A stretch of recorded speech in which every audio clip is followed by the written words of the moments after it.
Então abra sua Bíblia aí, por favor. 1 Coríntios capítulo 10. Carta de Paulo à igreja de Corinto. Primeira carta de Paulo à igreja de Corinto, capítulo 10. Quero ler com você do versículo 1 até o versículo 13.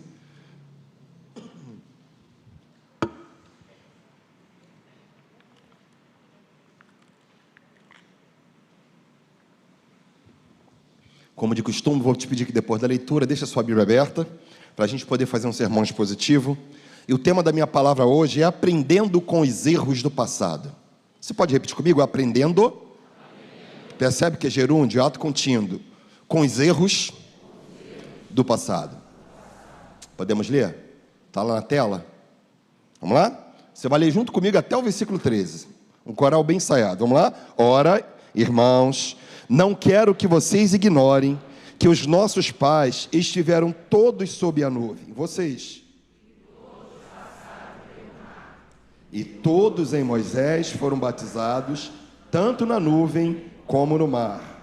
Todos eles comeram do mesmo alimento espiritual e beberam da mesma bebida espiritual, porque bebiam de uma pedra espiritual que os seguia, e a pedra era Cristo. Verso 5, vocês.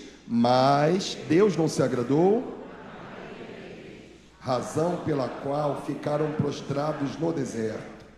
Ora, essas coisas se tornaram exemplos para nós, a fim de que não cobicemos as coisas más, como eles cobiçaram. Não sejam idólatras, como alguns deles foram, conforme está escrito. O que está escrito? O povo se assentou-se para comer e beber, e levantou-se para se divertir. E não pratiquemos imoralidade, como alguns deles o fizeram, e caíram mortos num só dia 23.000. Não ponhamos Cristo à prova, como alguns deles fizeram, e foram mortos pelas serpentes. Não fiquem murmurando, como alguns deles murmuraram, e foram destruídos pelo exterminador. Verso 11, agora bem forte. Essas coisas aconteceram com eles para servir de exemplo, e foram escritas como advertência a nós, para que o fim dos tempos tenha chegado. Verso 12, bem forte. Por isso, aquele que pensa estar de pé, veja que não caia. Não sobreveio a vocês nenhuma tentação que não fosse humana, mas Deus é fiel e não permitirá que vocês sejam tentados além do que podem suportar. Pelo contrário, juntamente com a tentação, proverá livramento para que vocês possam suportar. Vamos orar? Senhor, eu quero te agradecer pela leitura da tua palavra. Te pedimos nesta manhã que tu fales ao nosso coração, ao coração daqueles que estão no templo, de todos aqueles que nos assistem pela transmissão, porque nós cremos que a tua palavra é lâmpada para os nossos pés e luz para o nosso caminho. Nós oramos no nome de Jesus. Amém. Irmãos, como eu disse ainda há pouco, o tema da minha palavra hoje é aprendendo com os erros do passado. Deixa eu fazer uma pergunta para você aqui. Quem aqui já cometeu um erro na vida? Levanta a mão. Se você não levantou, você é mentiroso. Sabe por quê, irmãos? Porque a vida cristã não é feita só de acertos. Se você disser para mim que você acertou em todas as decisões tomadas ao longo da vida, tem alguma coisa errada. Porque a nossa tendência humana é a tendência da gente errar ao longo da vida. Nós somos limitados. Por outro lado, eu também vou dizer para você que a vida não é feita só de acertos, mas nós também acertamos. Por que eu trouxe esse tema aqui? Porque se você pegar o capítulo 10, Paulo está nos ensinando uma coisa importantíssima. Paulo está pegando o Antigo Testamento como padrão, para a gente entender que os erros cometidos no passado tem que ser para nós o mapa sinalizador daquilo que você não quer para a sua vida no presente. Se você deseja adquirir sabedoria, você precisa entender que aquilo que você cometeu no passado não deve se repetir. Eu falei não deve, eu não falei não pode. Porque provavelmente o que eu fiz no passado, eu vou estar fazendo no presente. Se você parar para pensar, o que a gente deseja? Ter uma vida melhor. Você concorda comigo? Quem aqui quer ser um marido melhor? Levanta a mão. Isso. Quem quer ser uma esposa melhor? Quem quer ser um filho melhor? Um pai e mãe melhores? Irmãos, eu acredito que como cristão você quer melhorar de vida. Por outro lado, eu vou dizer que a vida não é feita só de erros, nem só de acertos. Nós erramos e acertamos. Mas esse texto é um texto que traz para nós sabedoria. Deus está usando a travessia do deserto, e você vai perceber que o capítulo 10, ele é baseado na travessia do deserto. Aquele povo que sai da terra do Egito, caminha pela terra do deserto, até chegar a Canaã, foi um povo que cometeu erros diante de Deus. E Deus está dizendo nesse texto aqui, que esses erros que o povo cometeu, nós não devemos cometer. Para a gente poder entender, irmãos, que tudo aquilo que você errou no passado, de alguma forma a gente tem que adquirir sabedoria. É muito natural que você fale assim, porque a vida é uma escola. E de fato é uma escola. Porque tem muito aprendizado ao longo da vida, sobretudo na caminhada cristã. Então a Bíblia é um livro de sabedoria. Olha só o versículo 11 fala assim: essas coisas aconteceram com eles para servir de exemplo, e foram escritas como advertência a nós, para que o fim dos tempos, para quem o fim dos tempos tem chegado. O texto está dizendo que tudo que aconteceu no Antigo Testamento servia de exemplo, ou seja, é uma advertência. Hoje é uma manhã de advertência para o nosso coração. Por que Paulo está escrevendo isso à igreja de Corinto? Porque a igreja de Corinto ficava numa cidade portuária. E você sabe que na cidade de Corinto era uma cidade estratégica. Você sabe que onde tem porto tem muito estrangeiro, muito viajante. E a igreja estava no meio desse contexto. E se você pegar a carta de 1 Coríntios e 2 Coríntios, Paulo escreve 2 cartas para tirar dúvida da igreja de Corinto. A partir do capítulo 8, Paulo vai falar da nossa liberdade cristã. Por que liberdade cristã? Porque Paulo está dizendo que tudo é lícito para você, pode fazer tudo que você quiser. Mas o que a gente tem que entender é que apesar de você ter liberdade em Cristo, mas nem tudo convém para você e para mim, nem tudo é bom, nem tudo faz bem. Quando chega no capítulo 10, Paulo está fechando esse pensamento, dizendo que a gente não pode usar da nossa liberdade de uma forma errada. E para dizer o modo como se usa a liberdade, Paulo está evocando a figura de um Antigo Testamento, de um povo que caminhou pelo deserto, detalhe, gozando de muitos privilégios. Porque se você for ler a partir do versículo 1, você vai perceber que esse povo teve privilégios que nenhum outro povo na face da terra experimentou. Nenhum outro povo experimentou privilégios como o povo de Israel. Então vamos aqui no versículo 1, porque o texto diz assim, ora irmãos, para quem que o texto fala? Para a igreja, é para nós. Ora, irmãos, não quero que vocês ignorem que os nossos pais estiveram todos sob a nuvem. Paulo está dizendo, irmãos, por favor, não ignorem que os nossos pais estiveram debaixo da nuvem. O que é estar debaixo da nuvem? O texto faz uma narrativa da travessia do Mar Vermelho. Paulo está dizendo que os nossos pais, se referindo aos nossos antepassados, ele está escrevendo para a igreja de Corinto, que serve para nós como exemplo. Verso 2, olha só, verso 2. E todos em Moisés foram batizados, tanto na nuvem como no mar. Por que o povo foi batizado em Moisés? Porque a travessia do Mar Vermelho é uma figura do batismo em Cristo. Paulo está dizendo que toda aquela travessia, parede de água de um lado, parede de água do outro, prefigura o nosso batismo. Por que prefigura? Porque o batismo para nós é um rito inicial da vida cristã. Quando você se converte, você faz parte da igreja universal, ou seja, a igreja dos santos. Mas no dia que você se converte, você passa a ser membro da PIB de Irajá, ou de qualquer outra igreja que você se torna membro. Paulo está colocando o batismo como o rito inicial da vida cristã, como corpo de Cristo. Por isso que ele está dizendo que em Moisés todos foram batizados. Aqui é uma figura mostrando para nós que o batismo tem o seu valor. Nós entendemos o batismo como ato simbólico. Por outro lado, nós entendemos também que tem um significado espiritual. Então Paulo está trazendo um ensinamento, versículo 3, olha só, ele fala assim, todos eles comeram do mesmo alimento espiritual. Que alimento é esse? Que alimento que Paulo está se referindo? O maná. Você percebe que durante 40 anos o povo não passou fome? Irmãos, que outro povo na face da terra você conhece que comeu todo dia maná caindo do céu de manhã e codornizes à tarde? Você conhece algum povo que viveu dessa forma? Você conhece outro povo que caminhou pelo deserto de manhã com a coluna de nuvem, ar-condicionado para refrigerar aquele ambiente? E durante a noite, diz o texto, que tinha coluna de fogo, o povo não sentia frio. Que outro povo na face da terra você conhece que viveu essa realidade? Nenhum.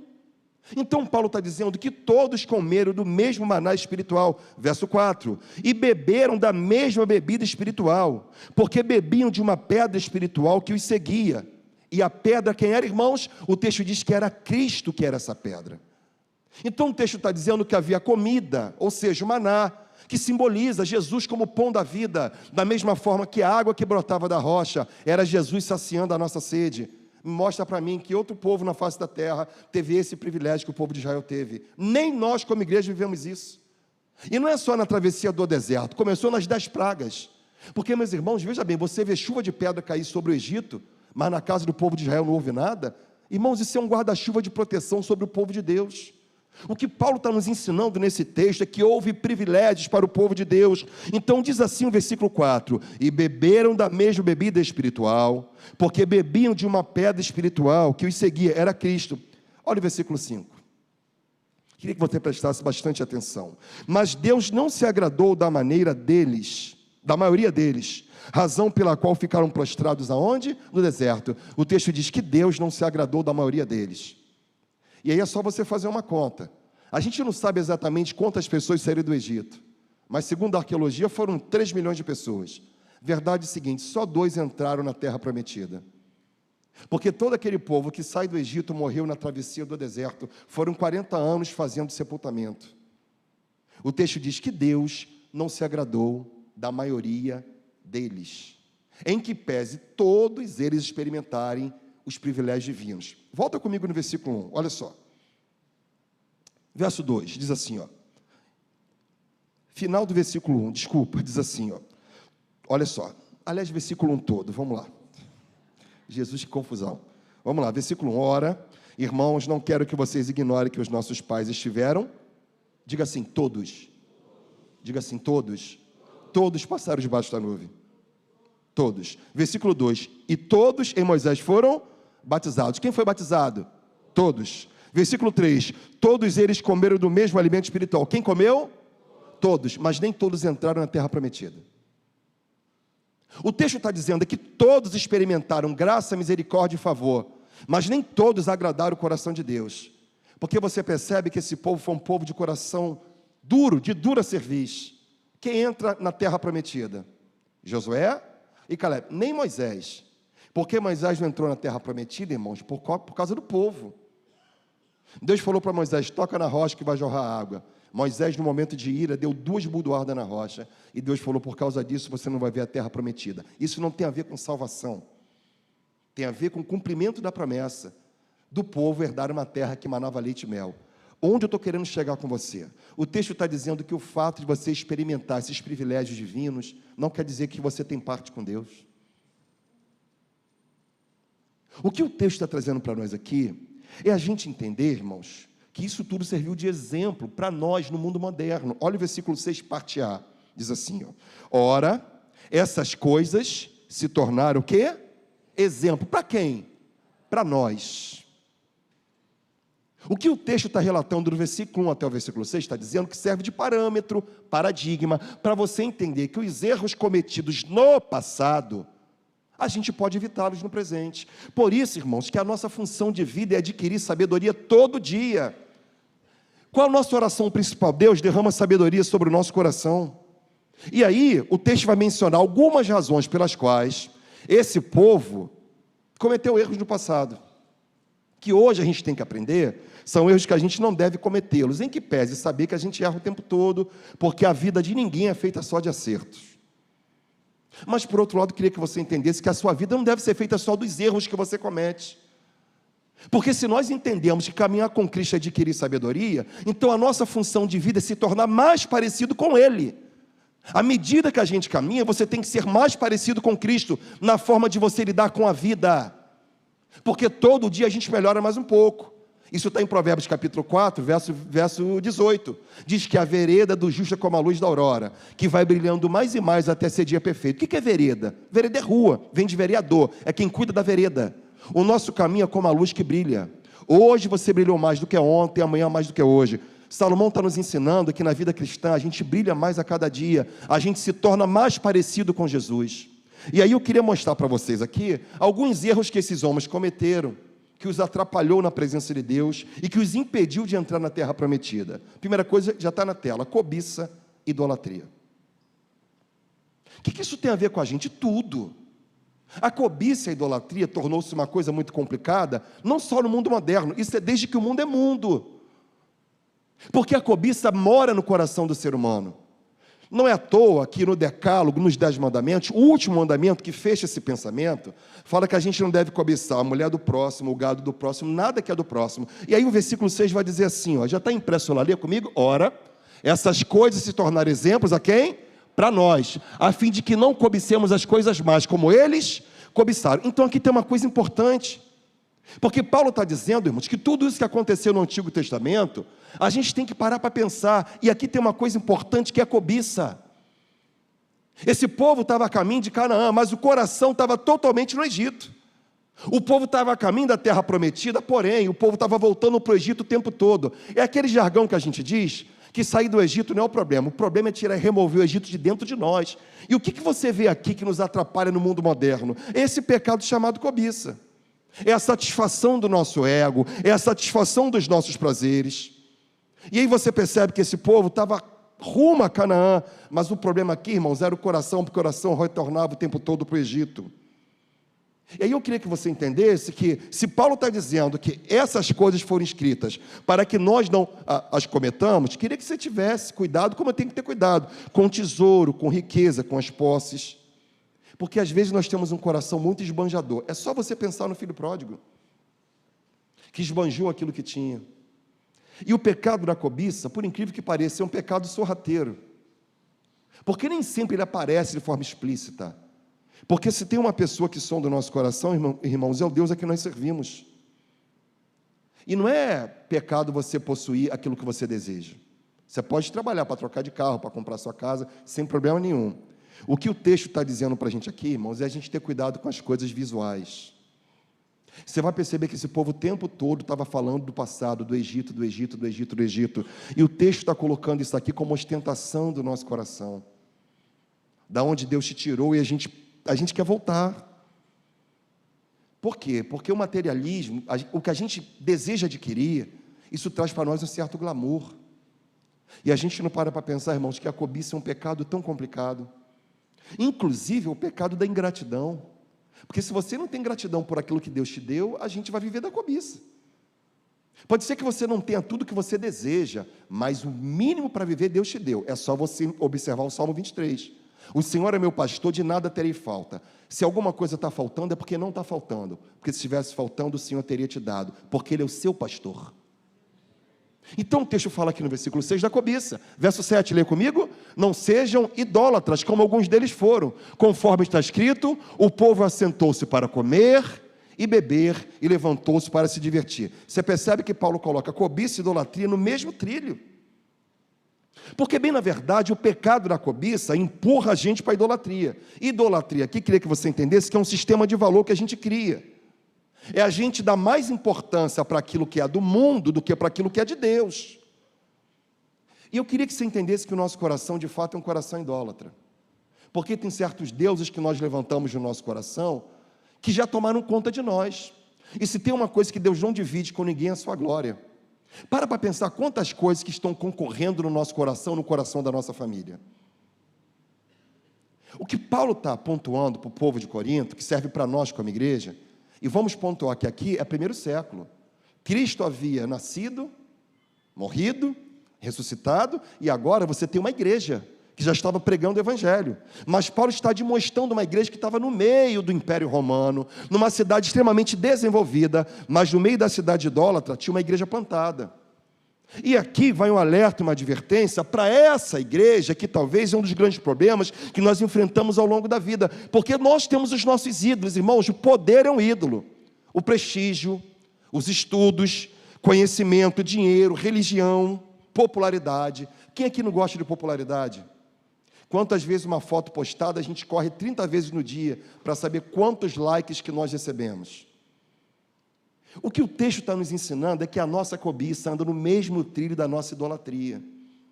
E a gente precisa aprender com os erros desse povo que recebeu privilégios no passado, e agora Paulo está chamando a atenção da igreja, escrevendo para os irmãos, para a gente poder ter cuidado com a cobiça e com a idolatria. Porque a gente precisa entender que só tem um Deus digno de ser adorado, é aquele que é Senhor do nosso coração e Deus da nossa vida. Você pode ler comigo esses 2 versos de novo? Vamos lá? Ora, essas coisas se tornaram exemplos para nós, a fim de que não cobicemos as coisas mais como eles cobiçaram. Não sejam idólatras como alguns deles foram. Conforme está escrito, o povo se assentou para comer, beber e levantou-se para se divertir. Agora Paulo está citando aqui no final do versículo 7, exatamente aquela passagem do bezerro de ouro. Moisés sobe ao monte para falar com Deus. E diante da demora de Moisés, o povo falou: olha, Moisés está demorando. Aí o povo dá uma sugestão para Arão, que era sacerdote no meio do povo: levanta para nós um bezerro de ouro. E aí Arão pede que as mulheres tirem seus brincos e seus pendentes, derrete, funde e faz o bezerro de ouro. Moisés, quando desce do monte, estava lá o povo adorando o bezerro de ouro. Irmãos, nós temos os nossos bezerros também. Pode ser que seu time de futebol seja uma idolatria para você. Aliás, o esporte virou uma idolatria. Não é falar mal do esporte, porque a nossa igreja tem um ministério de esporte, mas às vezes o time que você torce é mais importante que a gente adora a Deus como Senhor do nosso coração.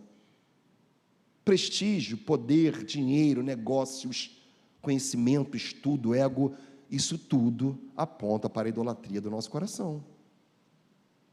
Mas aonde começa a idolatria? Começa exatamente na cobiça. Sobretudo naquilo que não é para você, talvez não seja tempo de ser, talvez você nunca vai ter. Porque o nosso problema, irmãos, não é ter, é ser. Mas parece que para ser alguma coisa, nós temos que ter alguma coisa. E a máxima de Deus não é essa. A máxima de Deus é aquilo que você se torna em Cristo Jesus, tendo ou não tendo. O pastor Jarbas pregava 8h30 e falava sobre isso. Sei ter abundância, sei passar por escassez. Posso todas as coisas naquele que me fortalece. Amém? Segundo pecado que o texto fala aqui, que atrapalhou o povo, é a imoralidade. Segundo ponto. Imoralidade. Você pode ler comigo o versículo 8? Olha o que a cobiça e a idolatria gerou no coração do povo. Você pode ler comigo? E não pratiquemos o quê? Imoralidade, como alguns deles fizeram, e caíram mortos num só dia, 23 mil. Eu botei o texto aqui embaixo, porque Paulo está se referindo a Números capítulo 25. O que houve em Números 25? Percebe que Paulo está se referindo aqui acerca da travessia do deserto.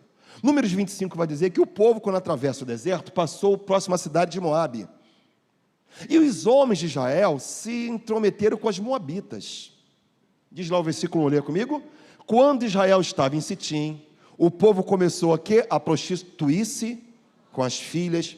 Aliás, olha só, abra lá em Números 25. Eu queria pegar um ponto desse texto, se você puder, vai lá rapidinho. Porque esse ponto da imoralidade, eu acho que é um ponto importante para a gente pensar sobre ele, porque ninguém está isento disso aqui. Ninguém, sem exceção. Olha só. Volta lá. Números capítulo 25. Você vai perceber, no contexto da repreensão divina, havia um camarada que perdeu o senso de moral. Vamos ler aí, Números 25, a partir do versículo 1. Quando Israel estava em Sitim, vamos lá? O povo começou a prostituir-se com as filhas dos moabitas. Estas convidaram o povo aos sacrifícios oferecidos aos seus deuses. E o povo comeu carne dos sacrifícios e adorou os deuses dessas mulheres. Olha o que aconteceu em Sitim. O texto diz que as filhas dos moabitas se envolveram com os homens de Israel, e essas mulheres convidaram aqueles homens para adorar seus deuses. E o texto diz que o povo aceitou a proposta. Só para pegar uma coisa, que moralidade lá no Novo Testamento fala de toda a prática ilícita sexual. Eu vou explicar para você sobre isso daqui a pouco. Mas vem aqui no versículo 3. Assim, quando Israel se ajuntou ao culto de Baal Peor, que era um deus, a ira do Senhor se acendeu contra Israel. O Senhor disse a Moisés, o que o Senhor disse? Reúna todos os chefes do povo e enforque-os diante do Senhor ao ar livre. E a ardente ira do Senhor se afastará de Israel. Verso 5, então Moisés disse aos juízes de Israel, cada um mate os homens da sua tribo que se juntaram a Baal Peor. Olha o versículo 5, irmãos, olha só, diante da repreensão de Deus, você percebe que uma pessoa perdeu o senso. Olha o verso 6, fala, naquele momento, eis que um homem dos filhos de Israel trouxe para sua tenda uma mulher medianita, à vista de Moisés e de toda a congregação dos filhos de Israel, enquanto eles choravam diante da tenda do encontro. Irmãos, olha que coisa louca. Diante da repreensão de Moisés, o texto diz que os chefes das tribos morreram enforcados. O texto fala que um homem diante de Moisés, diante do povo, levou uma midianita para dentro da sua tenda para transar com ela. Sabe o que você percebe aqui, irmãos? Esse anestésico do sexo, como é que deixa a gente louco?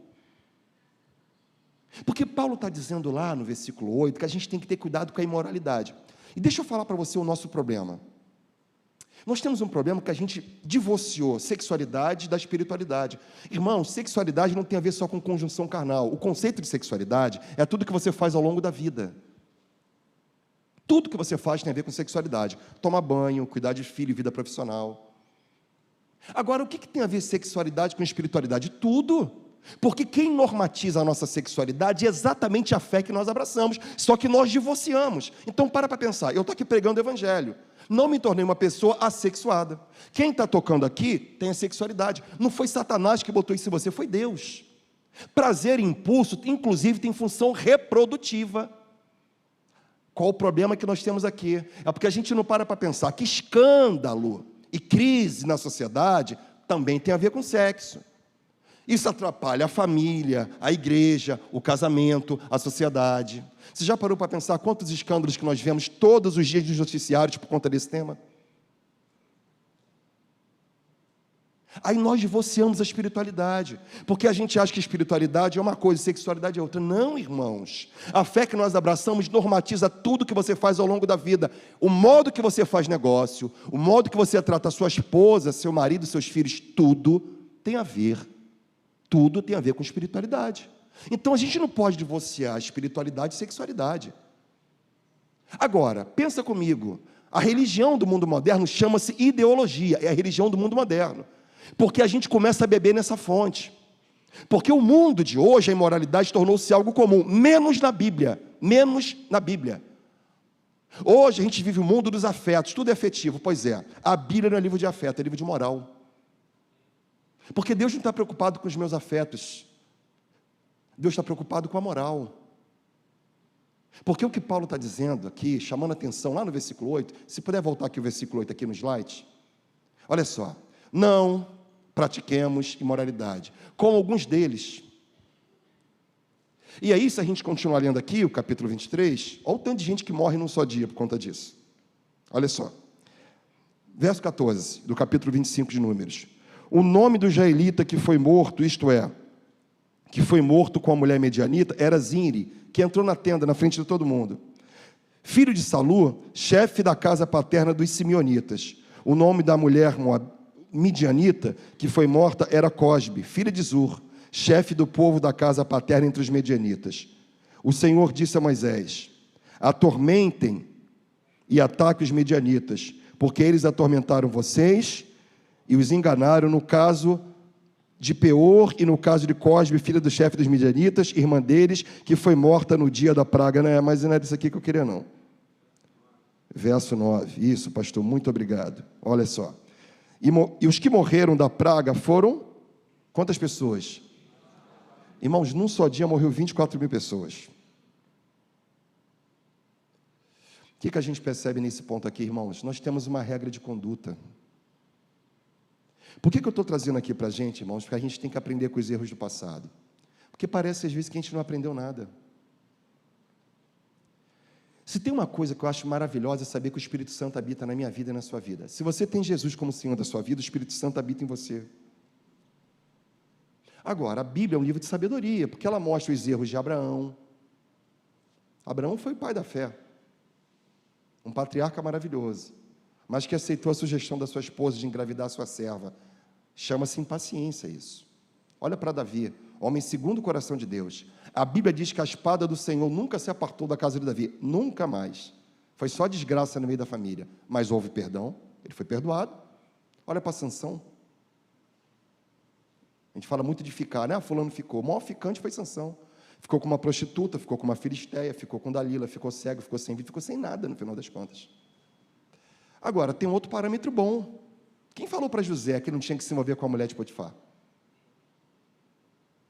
Porque o texto diz, irmãos, que a tentação bateu na porta de José algumas vezes. Eu, na minha cabeça, eu não acho que ele fugiu da mulher de Potifar. Na minha cabeça, ele fugiu dele mesmo. Porque se o texto diz que ele resistiu muitas vezes, chegou um dia que ele largou a capa e fugiu dele, porque ele viu que para ele ia dar ruim. Porque eu queria que a gente entendesse que nessa área todo mundo tem uma fraqueza e uma queda. O que o texto está dizendo, não pratiquemos imoralidade, como alguns deles fizeram e caíram mortos num só dia. E graças a Deus que a Bíblia mostra o pecado dos seus heróis, para a gente poder ter um parâmetro daquilo que é bom, daquilo que é ruim, daquilo que eu devo, daquilo que eu não devo. Existe um parâmetro bíblico. E Deus coloca para nós as consequências. Sabe por quê? Porque o salário do pecado, salário é recompensa. Sabe qual é o salário do pecado? É a morte. E o texto está dizendo que num só dia morreram 24 mil homens, num só dia. E teve um louco que na frente de todos cometeu imoralidade. Mesmo olhando para Moisés, e para os homens entrou na tenda juntamente com uma mulher medianita. E o texto diz que Deus o matou. A espada atravessou os dois. Onde eu estou querendo chegar, meus irmãos? A gente tem que tomar conta da nossa vida melhor. Porque se você admite que você tem uma queda e uma fraqueza nessa área, aí você coloca um muro em volta de você. A gente constrói muro. Por isso que o mundo vai dizer assim, mas pastor, eu tenho liberdade. Evidentemente você tem liberdade. Mas quando Deus fala para você que algo é ruim, não é porque Deus está te aprisionando, é porque Deus está te protegendo. A gente não para pensar nisso. Irmãos, o Criador, Ele sabe de todas as coisas. Aquele que te criou, te conhece melhor do que você mesmo. A gente não para pensar que aquilo que o texto bíblico fala que não é bom para mim, não é porque Deus está me engessando, porque a gente às vezes vê o casamento, vê a Bíblia, esses valores bons da Bíblia, a gente vê como prisão. Não é prisão, é a proteção divina. Quando Deus fala da sua fidelidade conjugal, quando o texto fala fugir da imoralidade, é o que Deus está dizendo para você que você vai ser bom para você. Porque se você se tornou dono das suas decisões, ok. Por outro lado, você vai ser dono das suas consequências. O que é consequência? É aquilo que vem na sequência. Com é preposição. É sequência, sequência, sequência, sequência, sequência. No final da vida, sabe o que acontece? Consequência. Então o texto fala aqui, não pratiquemos imoralidade. É você entender que seu corpo não é mercadoria. Mas no mundo moderno, primeiro você entrega o corpo. O coração vem depois, negativo. Você tem compromisso primeiro com alguém, com o coração de alguém. O corpo é por último. Porque se nós entendemos que sexo é algo divino, pois é, a porta que abre o sexo, a maçaneta, chama-se casamento. E é interessante que você percebe que é um pecado do mundo antigo, do Antigo Testamento, mas é a mesma situação que acontecia aqui. E por que Paulo está falando isso aqui? Porque a gente sabe que na igreja de Corinto, havia homens da igreja que estavam indo nos cultos pagãos, e dentro do contexto do culto pagão, havia as sacerdotisas que se prostituíam, que transavam dentro do culto. E Paulo está admoestando a igreja, dizendo assim, igreja, por favor, não pratique imoralidade, fuja disso, porque isso não faz mais parte do seu contexto de vida. Eu sei, irmãos, que ninguém vive só de acerto, a gente vive de erro, os erros fazem parte da vida. Mas vamos olhar para os nossos erros do passado e entender o que você não quer mais para você. Porque não é de cama em cama que você vai achar salvação, nem carícia, nem afeto. A nossa necessidade é suprida em Deus e tão somente nele. Agora vamos entender uma coisa, o Espírito Santo habita no meio do seu povo, sobretudo na minha vida e na sua vida. Vamos entender que você não é qualquer um, você foi lavado e remido no sangue do Cordeiro. Nós não somos uma mera mercadoria, nós somos o templo de Deus. E o texto diz que Deus tem ciúmes de nós. Por isso que a gente entende que a prática ilícita do sexo não é só uma troca de fluido, não é só isso não. Tem uma ligação de almas. Paulo vai dizer que aquele que se deita com uma prostituta se torna um só corpo com ela. Então vamos entender, o seu leito tem que ser santificado. Hebreus capítulo 13, versículo 4 vai dizer, venerado seja entre todos o leito sem mácula, pois aqueles que se dão à prostituição e os adúlteros, Deus os julgará. Deus está santificando a nossa vida e o nosso leito para que a gente possa ter uma vida santificada por Ele. Então, se no mundo tornou-se algo natural, na Bíblia não é. Nós entendemos que existe um padrão divino para cada um de nós. E Deus deseja que a gente viva em santidade. Amém, igreja? O texto fala da imoralidade. Falando com a igreja de Corinto. E Deus fala para nós. Também. Somos admoestados por isso.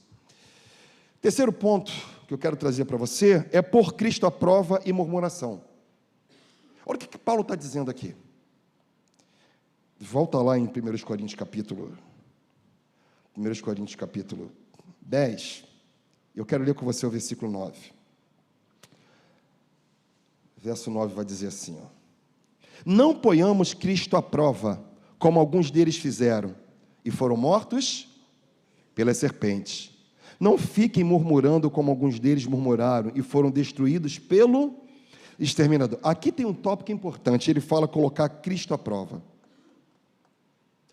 Qual o contexto desse texto com o contexto bíblico? É porque o povo do Antigo Testamento colocava Deus à prova. O povo desejava que Deus fizesse algo por eles que estava fora da vontade e do caráter de Deus.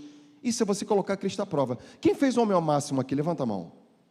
Você deve lembrar que o capítulo 1 do homem ao máximo é o que eu estou pregando, basicamente. O tema da lição chama-se impedidos de entrar, quem lembra? Em Canaã. O texto está dizendo que esse povo colocou Cristo à prova. É você pedir para Deus com tanta intensidade uma coisa que você sabe que Deus não quer te dar. E o texto vai dizer, irmãos, que o povo foi morto no deserto por conta disso.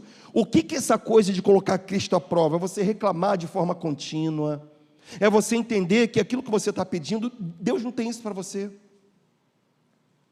Às vezes a gente fala, se Deus é comigo mesmo, Ele vai ter que fazer. Isso é você botar Cristo à prova. Por que Ele tem que fazer? Porque parece que dá a sensação que de vez em quando a oração do Pai Nosso tornou-se a oração da hipocrisia. Porque a oração do Pai Nosso é um modelo, um paradigma para a gente seguir. Ele fala, Pai Nosso que estás, aonde? No céu, santificado, seja o vosso nome, venha a nós o vosso reino, seja feita a vossa vontade. Quais os lugares? Assim na terra, é assim na terra como no céu, é a vontade dele que é feita, não a minha. E às vezes a gente coloca Cristo à prova, porque se eu não engravidar, Deus não é Deus, que se Deus não me der isso, a gente tem que ter muita humildade para se chegar diante de Deus. Sabe o que isso gera? Está aqui no versículo 10, murmuração. Paulo está dizendo que colocar Cristo à prova, verso 10, não fique murmurando como alguns deles murmuraram e foram destruídos pelo exterminador. Aqui fala do povo que ficou lá, Moisés, eu quero água, Moisés, eu quero voltar para o Egito. Murmuração aqui, uma confissão negativa que sai da nossa boca, é reclamar de forma negativa, é a gente questionar o cuidado de Deus, é expressar insatisfação mesmo diante daquilo que Deus está fazendo na minha vida e na sua vida. Irmãos, Deus está fazendo algo bom, a gente não consegue enxergar. O nosso foco sempre é naquilo que você não tem, e aquilo que Deus já fez. O texto está dizendo que a murmuração tornou-se um problema na vida daquele povo. Aí você murmura do seu trabalho, você fala assim, eu quero, Deus, me dá uma promoção de emprego. Você não vai ter promoção dessa forma. A gente fala mal da igreja, mal do pastor, mal do culto, e a gente deseja que o cônjuge se converta, que os filhos voltem para Jesus. Como que isso vai acontecer? Eu não estou dizendo que a confissão positiva vai mudar a vida, porque tem certas coisas na vida que não é só a confissão positiva. O que eu estou dizendo aqui, irmãos, é que o texto fala da nossa gratidão. Paulo está trazendo a memória do povo que Deus fez no passado. Nenhum povo recebeu favor como aquele povo do Antigo Testamento. Nem nós, lógico, nós como igreja temos Cristo como Senhor da nossa vida. Isso é o ápice. Mas em que pese as coisas visíveis, irmãos, o povo viu o mar se abrindo. Você tem ideia do que é isso?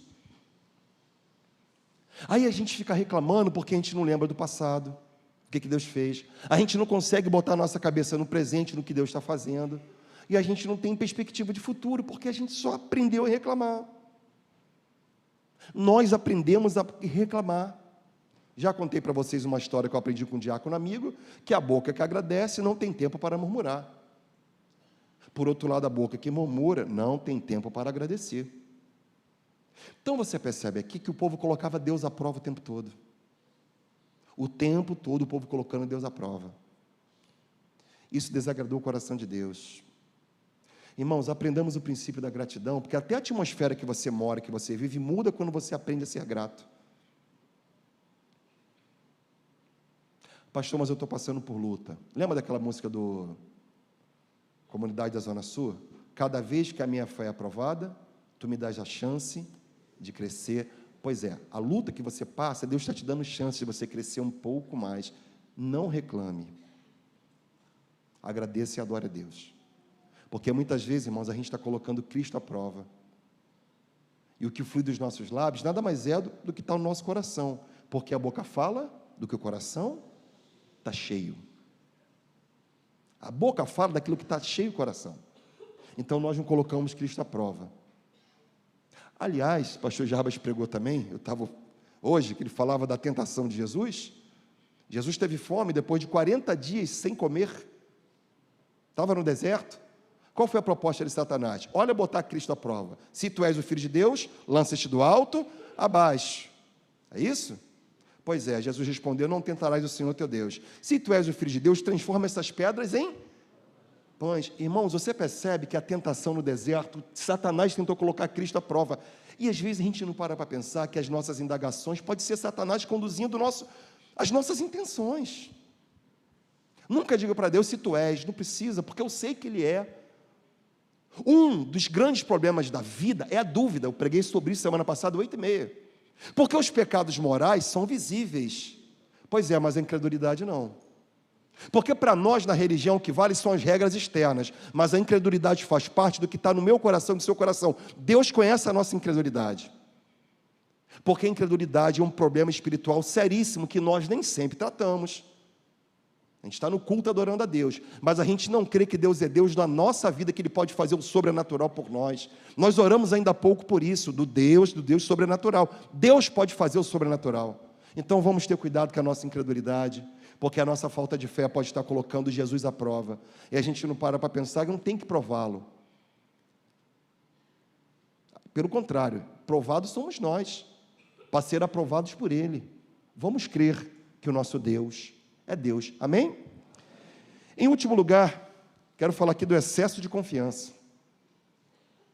Geralmente a gente cita o versículo 12, assim, olha só. Versículo 11 diz assim: essas coisas aconteceram com eles para servir de exemplo, e foram escritas como advertência a nós, para quem o fim dos tempos tem chegado. Então, tudo isso foi exemplo. Agora entra o versículo 12. Por isso, ou seja, Paulo está fechando o pensamento. Portanto, por isso, aquele que pensa estar de pé, veja, para que não caia. Depois de Paulo trabalhar todo esse contexto, ele está dizendo, olha, se você pensa estar de pé, cuidado para que você não caia. Por que eu botei excesso de confiança? Porque é o que o versículo 12 está dizendo. Irmãos, o que faz a gente cair não é porque você está fraco, é porque você está forte.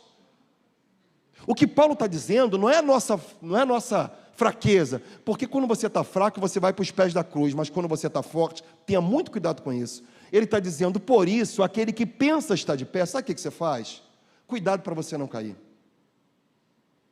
Porque às vezes eu posso citar uma frase assim, isso nunca vai acontecer comigo. Eu não posso falar isso. Você pode falar isso? Já falei isso alguma vez na vida? Você olha para a vida de alguém e fala, isso aqui nunca, jamais vai acontecer comigo. Irmãos, isso é um perigo na vida. Porque Paulo está dizendo, aquele que pensa, se você pensa estar de pé, queria que você abrisse 6 horas, você tem que ter cuidado para não cair. Mas eu cuspo fogo, pinga azeite e subo um monte. Pois é, irmãos, a tentação vem para todo mundo. E o versículo 13 completa esse sentido aqui. Porque, irmãos, eu acho que não é o fraco que está correndo perigo, segundo o versículo 12, é aquele que acha que é forte. E Romanos 7 vai dizer que quando eu pensei que eu estava forte, eu estava fraco. E quando eu pensei que eu estava fraco, eu estava forte. Porque o Senhor nos fortalece exatamente nas nossas fraquezas. É nesse momento que nós somos fortalecidos por Deus. Só que tem uma coisa chamada excesso de confiança. O que Paulo está trazendo aqui no verso 12 e 13, fechando esse pensamento, é que esse povo do Antigo Testamento era um povo muito confiante de si. É um povo achava que tinha um controle de tudo. E talvez você que se sente forte, você está correndo risco. E você que se vê como fraco, você entende onde é o seu limite. Irmãos, eu não posso dar 2 passos para frente, porque no segundo passo eu vou cair. Então eu preciso entender que aqui é a minha fronteira. Vamos entender que tudo na vida tem um limite. Mas quando você pensa que você está forte, pode ser que nesse momento é que você está fraco. Portanto, aquele que pensa que está de pé, cuidado para que não caia. E a gente não para pensar na nossa maneira de viver do dia a dia. A gente se põe numa condição de risco diante das tentações. Aí vem o versículo 13. Leia comigo lá. Não sobreveio a vocês nenhuma tentação que não fosse o quê? Humana. Paulo está dizendo, olha só, que não sobreveio sobre a igreja nenhuma tentação. Por que humana? Porque é comum para todo mundo. É comum para pastor e para ovelha. O que Paulo está nos explicando à luz do versículo 12 é que não sobreveio sobre nós nenhuma tentação. Vamos entender que a tentação, irmãos, a tentação existe. Por isso que a palavra diabo é aquele que tenta também. O tentador está aí, mas a tentação humana. E às vezes frutifica o que está no nosso coração. Os nossos desejos ressaltam diante das tentações. Só que o texto está dizendo que a tentação é humana, é comum a todos. Não pensa você que a tentação que você está passando é exclusiva sua, porque não é. Todos nós passamos pelas tentações da vida. Todo ser humano. E o texto diz assim, olha só. Não sobreveio a vocês nenhuma tentação que não fosse humana. Agora tem uma coisa importante aqui. Continua lendo. Mas Deus é fiel. Diga assim, Deus é fiel. Não, tem que ser mais forte. Deus é fiel.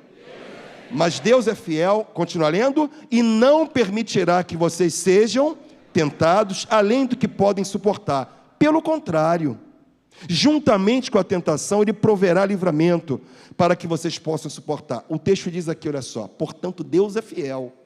Deus não permite que você seja tentado além do que você pode. Pastor, por que a gente escorrega? Porque a gente nega o livramento de Deus. Eu acho que a questão aqui, pode ser que Deus está me usando para você, pode ser que Deus está usando alguém do seu trabalho. Se tem uma coisa que a gente não para pensar, em conselhos. Porque, irmãos, tem gente que está te dando conselho e a gente não está ouvindo. O texto fala do Deus que livra. Você acha que vai descer uma áurea divina? O livrar pode ser o pastor Jarbas falando algo comigo. Pastor Leonardo me dá um toque, pastor Davi. Porque eu acredito no Deus que usa pessoas. Se de um lado a tentação é grande, o escape de Deus é infinitamente maior. Nosso problema é o nosso excesso de confiança. Agora, irmãos, vamos ser sábios. O que é sabedoria? É a gente se afastar do mal. O temor do Senhor é o princípio da sabedoria, diz a Bíblia. E afastar-se do mal é inteligência. Quer temer a Deus? Sabedoria. Quer se afastar do mal? Seja inteligente. Então tem horas que você recebe a sabedoria, mas a inteligência diz para você que você não é obrigado a cometer os mesmos erros do passado. Agora eu vou terminar aqui, porque esse tema aqui do excesso, a gente não para pensar na nossa vigilância. Mateus 26, verso 41. Vigiai e orai, para que não entreis em tentação. Porque, na verdade, o espírito está pronto, mas a carne é fraca. Então tem uma coisa chamada vigilância, que é uma coisa maravilhosa. Por isso que você não pode botar as coisas no segredo. Para pensar, tanto de coisa que está em segredo na nossa vida. Aí você fala, mas só eu sabemos. Se foi pecado, o diabo também sabe. E como aprendi com um amigo, que é membro da nossa igreja, que falou para mim, pastor, não existe presídio de segurança máxima. Eu fiquei, uau, como assim? Não. Existe presídio de vigilância máxima, porque a segurança do presídio está na vigilância. Então vamos entender uma coisa? Se você quiser sair do excesso de confiança, seja uma pessoa vigilante, porque a ausência de vigilância faz a gente cair na tentação. Acho que a vigilância nos ajuda.